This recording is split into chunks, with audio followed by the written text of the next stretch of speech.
Hay un tema muy interesante del cual quiero hablarle. Hemos estado hablando sobre parejas, sobre relaciones interpersonales, sobre amistades, sobre hijos, todo lo que conlleva las relaciones interpersonales. Y hay un aspecto muy interesante del cual me gustaría hablarle. Y es una historia con la que quiero comenzar que está en la Biblia. Así que si usted trajo su Biblia, le voy a pedir que me acompañe. Hoy no le puse los versículos en la pantalla, así que vamos a ir al libro de Mateo. Acompáñeme por favor al libro de Mateo en el capítulo 14. Mateo el capítulo 14.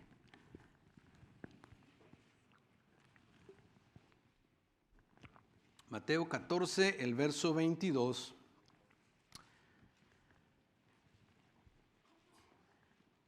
Y aquí está un relato muy interesante. A mí me agrada mucho, me gusta mucho esta historia porque podemos ver diferentes elementos de la parte espiritual, diferentes elementos de la relación que había entre Jesús y entre sus discípulos. Jesús también tenía una relación con ellos, una relación de hermandad, una relación de amistad también con sus discípulos. El verso 22 en esta versión dice de esta manera. Se lo voy a leer rapidito, dice, enseguida Jesús hizo que los discípulos subieran a la barca y se le adelantaran al otro lado mientras él despedía a la multitud. Cruzaron un lago enorme.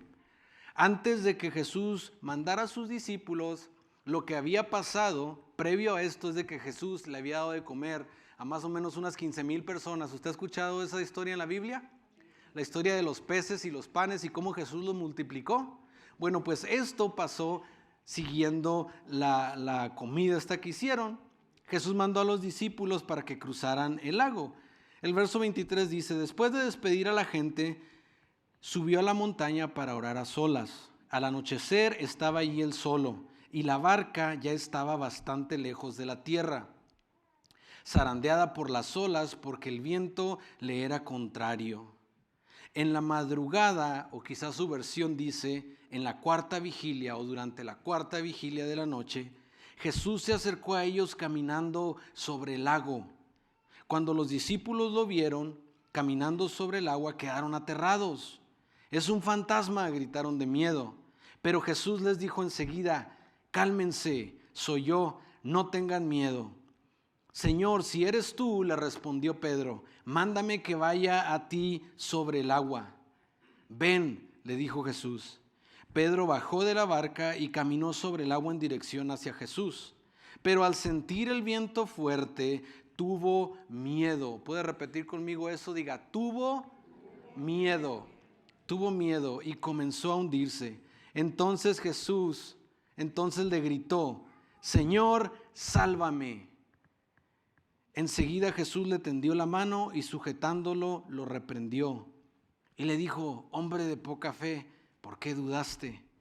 Cuando subieron a la barca se calmó el viento y los que estaban en la barca lo adoraron diciendo, verdaderamente tú eres el Hijo de Dios. Verdaderamente tú eres el Hijo de Dios. Lo que tenemos, mi hermano, aquí, imagínense esta escena difícil para los discípulos. Se encontraban en una barca, no sé de qué tamaño haya sido la barca, pero no creo que haya sido muy grande. Era una barca, usualmente en esos tiempos se usaban las barcas para pescar. Así que cabían unas cuantas personas, supongo que cabían los 12, pero comenzaron a remar en la noche, se adentraron en el lago y dice que comenzó el viento, comenzó una tormenta. No sé si a usted le ha tocado ver, quizá ya sea en televisión o en algún reportaje, cuando las tormentas suceden, el poder que tiene el agua, ¿le ha tocado ver? Últimamente en las noticias, ¿verdad? Lo que ha estado pasando allá por Perú, todos estos países, ¿verdad? Donde pues está lloviendo demasiado, hay inundaciones. Los discípulos se encontraban en una situación difícil, en medio del lago. Y dice que las olas zarandeaban la barca en la cual se encontraban. Había temor en ellos. Tenían miedos, dice la versión que yo le leí hace un momento, que estaban aterrorizados. Ahora, no sé a cuántos de los que están aquí les ha tocado estar durante una tormenta. ¿A alguien le ha tocado?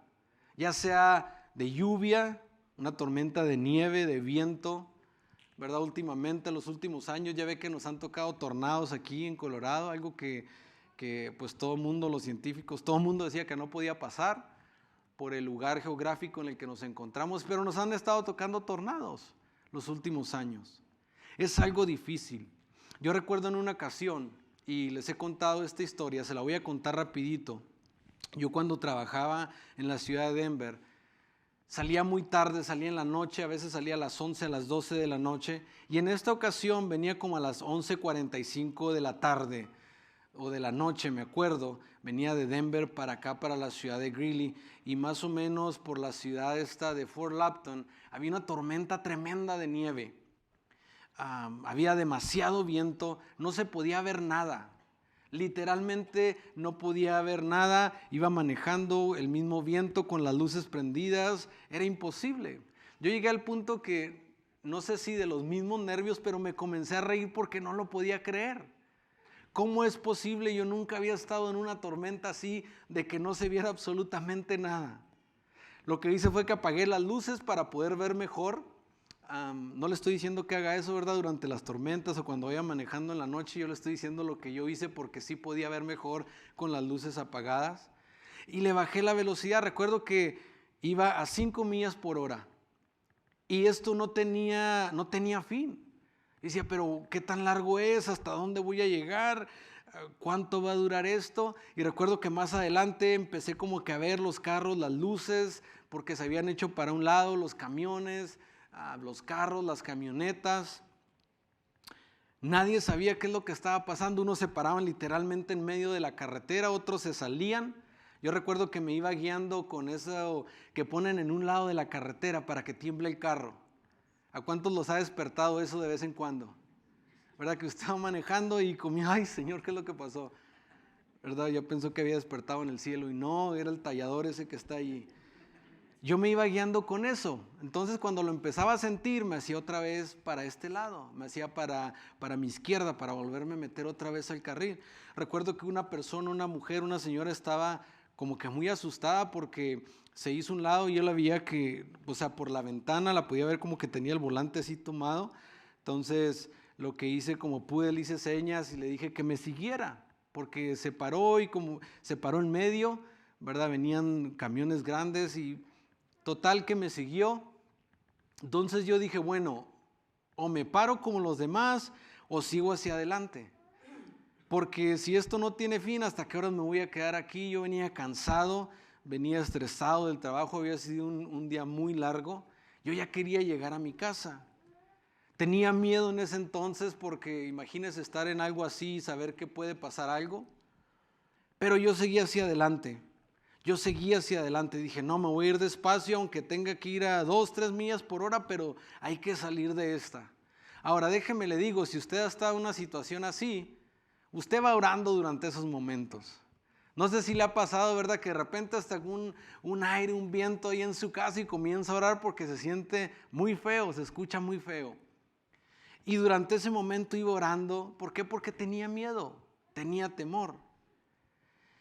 Y no le miento, no fueron ni quizá un tramo de 5 millas cuando esta tormenta de repente se terminó. Se terminó, ya no había nada más.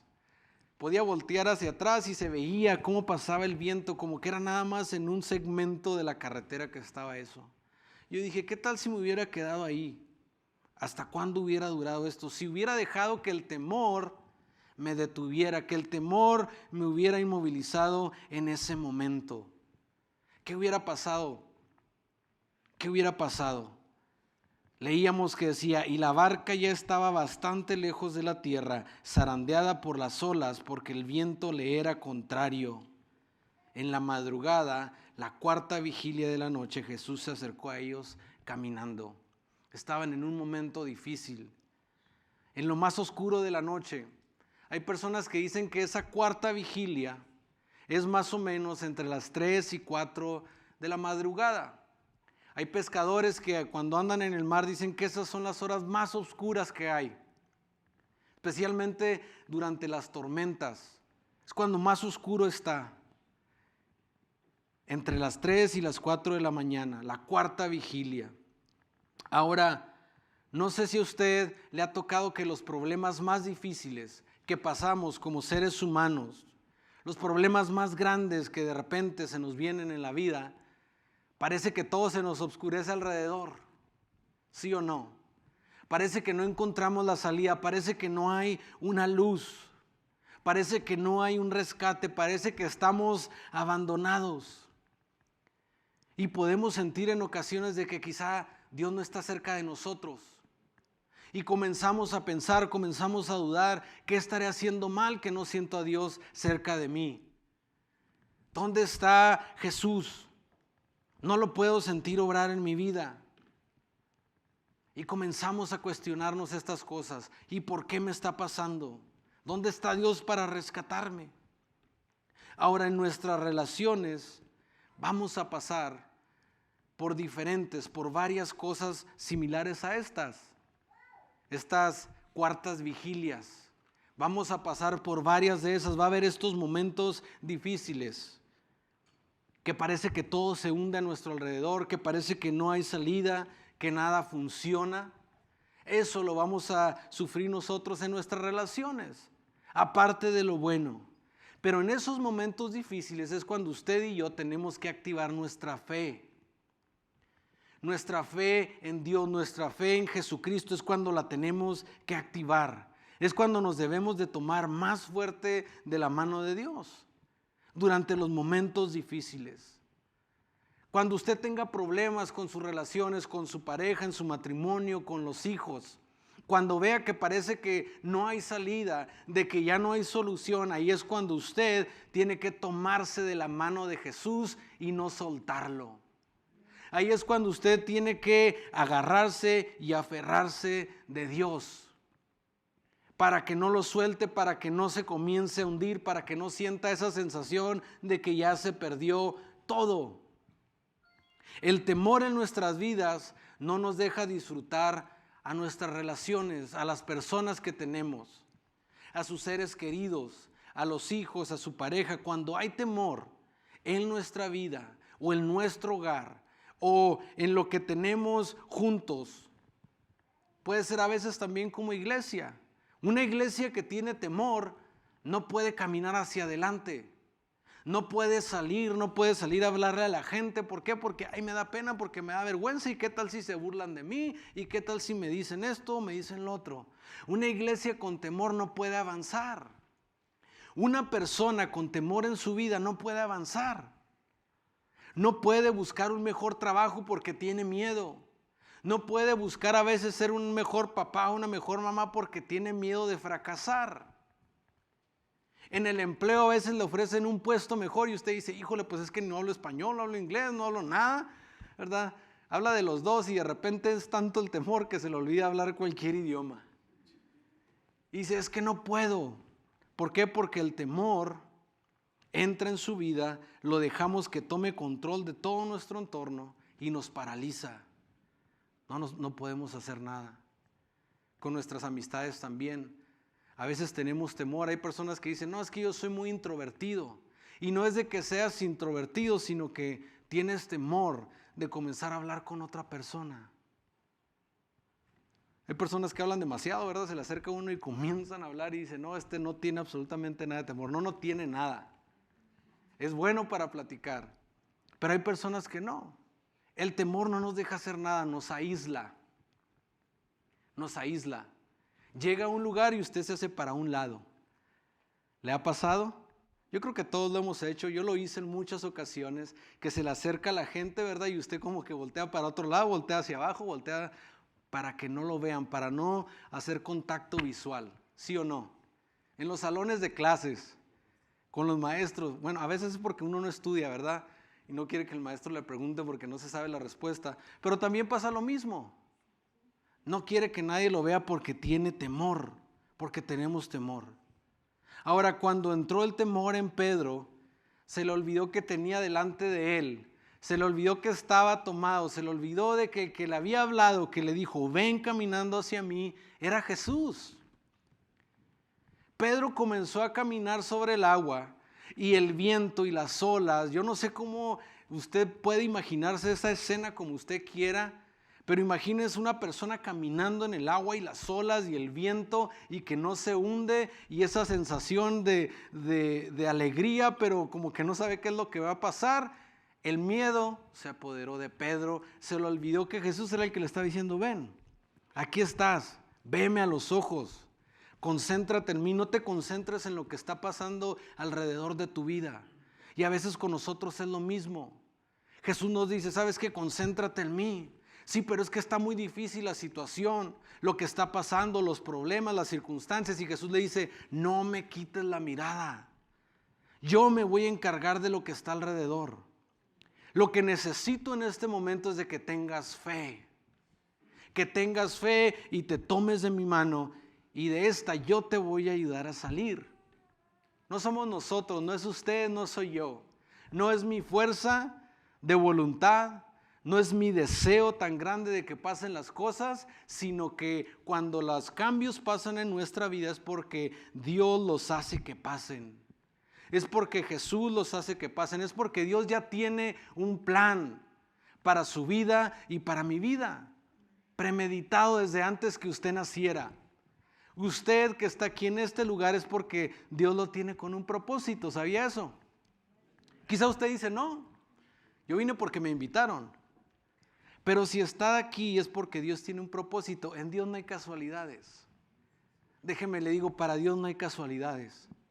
Usted está aquí porque necesita escuchar algo de Dios en esta tarde. Porque Dios quiere cambiar, quiere hacer algo dentro de su corazón. Y quizá usted de repente lo siente, pero no puede abrirlo plenamente y decirle: Señor, entra en mi vida, necesito que comiences a hacer un cambio. No ser como Pedro, tomarnos de la mano pero no soltarlos, no dejar que lo que esté pasando a nuestro alrededor nos infunda miedo. Se nos olvida que tenemos enfrente a Jesús, por lo grande que son las olas, por lo fuerte que se escucha el viento, y perdemos el enfoque. Perdemos el enfoque. ¿Alguna vez usted ha estado tan concentrado en algo que quizá tiene buen rato concentrándose y alguien le habla? En otras palabras, pierde el enfoque, y qué feo se siente volver a querer enfocarse de nuevo, que no encuentra lo que ya tenía en lo que estaba enfocado. Y usted ve hacia un lado y ve hacia el otro, y ¿dónde quedó? ¿Dónde quedó la bolita? Y perdió el enfoque. Y Dios nos dice: ¿sabes qué? Enfócate en mí. ¿Qué pasa cuando perdemos el enfoque de Jesús en nuestra vida? ¿Qué pasa con las parejas a veces? ¿Qué pasa cuando entra el temor? En una pareja pueden comenzar los celos, puede comenzar la desconfianza, todo porque hay temor en la vida de nosotros. Se pierde la paz también, ¿sí o no? ¿Por qué? Simplemente porque hay temor. Con los hijos a veces también. Los hijos van creciendo, los hijos no son de nosotros, los que somos padres. Todos los que estamos aquí, que tenemos hijos, no son de nosotros.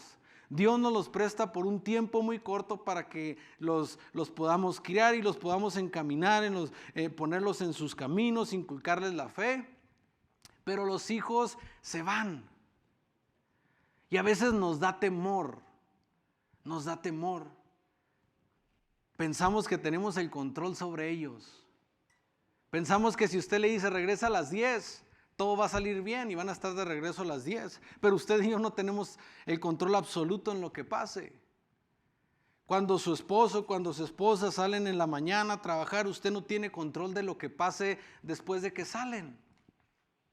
El control no es de nosotros, pero a veces el temor no nos permite, como le decía hace un momento, disfrutar plenamente de nuestras relaciones, disfrutar plenamente de los hijos, de saber de que Dios tiene el control de lo que pase, entregarle ese temor que no nos deja hacer nada, que no nos deja disfrutar a los hijos, entregárselo a Dios y decirle: Señor, ¿sabes qué? Ya no quiero sentir más este temor.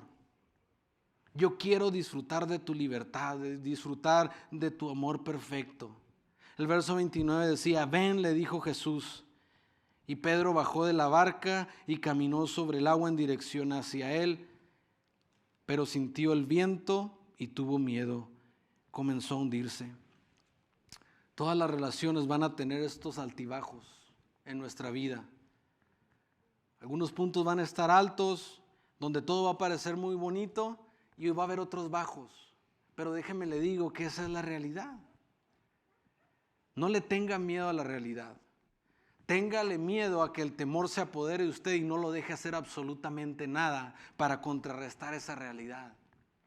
Para dejar que Jesús entre en su vida. Porque Dios le dice, no temas. El enemigo va a querer infundirle el temor. Es una de las armas más poderosas que tiene el diablo en contra suya y en contra mía, el temor.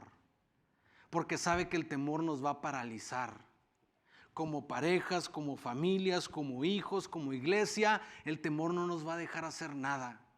Entra un pánico espiritual en la gente y no se puede ni mover. Pero Jesús, Dios, nos dice, ¿sabes qué? Yo te puedo librar de ese temor. Yo te puedo sacar de esa tormenta en la que te encuentras, que te está atemorizando. Yo te puedo sacar de ahí. Toma mi mano, no temas. Dice Jesús, no temas. No temas en tu trabajo, no temas con tu familia, no temas con tus hijos. Tómate de mi mano y no tengas temor. El último versículo que quiero tocar en esta tarde está en Primera de Juan, mi hermano. El capítulo 4, Primera de Juan 4, en el verso 16. Si usted es de las personas que le gusta apuntar, apunte este versículo. Apunte este versículo. Dicen que la mejor memoria que existe es la que está en la punta de un lápiz. Porque esa no se olvida. De repente decimos, qué bonito versículo, me voy a acordar. Y cuando menos piensa ya se le olvidó. Así que este es un versículo para apuntar en Primera de Juan, el capítulo 4, el verso 16. Dice de esta manera. Y nosotros hemos llegado a saber y creer que Dios nos ama. Dios es amor. El que permanece en amor permanece en Dios y Dios en él. Ese amor se manifiesta plenamente entre nosotros para que en el día del juicio compadezcamos con toda confianza, porque en este mundo hemos vivido como vivió Jesús. Fíjese lo que dice, en el amor no hay temor, sino que el amor perfecto echa fuera todo temor. El amor perfecto es el que lo va a ayudar a usted, es el que me va a ayudar a mí a echar fuera todo temor. Lo que esté pasando en su vida en este momento, hay muchos que tenemos problemas y el temor ahí está constante y no se va y lo podemos sentir. Hay personas que no pueden dormir del temor y lo que quieren es de que amanezca el día. ¿Para qué? Para para ponerse a trabajar y ocupar su mente y no acordarse. Pero después viene la noche, viene esa cuarta vigilia, donde todo se ve muy oscuro, donde parece que no hay esperanza, donde parece que no hay una respuesta. Pero podemos venir a la Biblia confiados.